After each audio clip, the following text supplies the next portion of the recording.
Hello, welcome to your Tuesday edition of Weather Where You Are. I am Ella Dorsey. Y'all already know that. Today I wanted to get into the nitty gritty. There was a crazy hailstorm that happened in Colorado a few days ago. I wanted to show you guys it and then just talk a little bit about hail and how it forms, etc. So I'm going to cut immediately to my Twitter page. And I just typed in hail up here, guys, and it is crazy what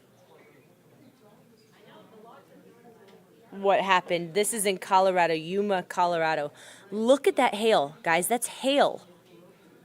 How crazy is that? That's like 1.5 feet of hailstones. Look at this. Again, this is softball-sized hail falling in Yuma, Colorado. Look at that. It looks like it's like rivers of hail. Insane. Looks like a snowstorm, right? But it's actually hail. And this isn't abnormal for that area. Look at that. Cars ruined. Homes ruined. Just incredible. Look at that. Look at that. So anyways, that is crazy hail video.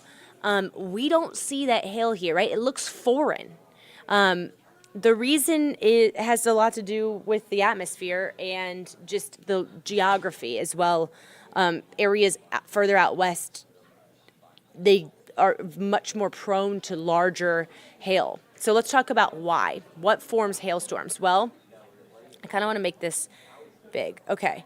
So when you go into a storm, this is inside of a cloud, there's an updraft. That's wind going into the storm, okay? So the wind goes into the storm, gets sucked up into the storm, and that wind can hold water droplets. It kind of makes the water droplets go up into a cloud. Evaporation, right? So think about that. So water droplets are pushed upwards by the updraft, and then they reach the freezing level of the atmosphere. So these water droplets, they freeze and then they fall back down below the freezing level and they accumulate more water. And then the updraft will suck them back to higher levels. And then that water will freeze and then they drop back down. And that cycle continues of the hailstone going up and down until the updraft is not strong enough to support how heavy the hail is. So again, eventually, like as you see here, the weight exceeds the force of the updraft and the hailstone falls. So the higher the updraft, the stronger the winds going into a thunderstorm, the larger the hailstones can be, okay? And out in the Midwest, they have much stronger winds called updrafts going into the storm. Their winds can be like 80, 90 miles per hour going into the storm, which can support really large, heavy hail. So here's the updraft speeds. Here in Georgia, we often see pea-sized hail, marble-sized hail, even penny hail. Sometimes we get nickel hail. Very rarely we see quarter hail, and I've only seen ping pong ball-sized hail here. Like 3 or 4 times. So the winds, the updraft speed required for ping pong ball sized hail going into the storm is 60 miles per hour. Then you start getting to tennis ball.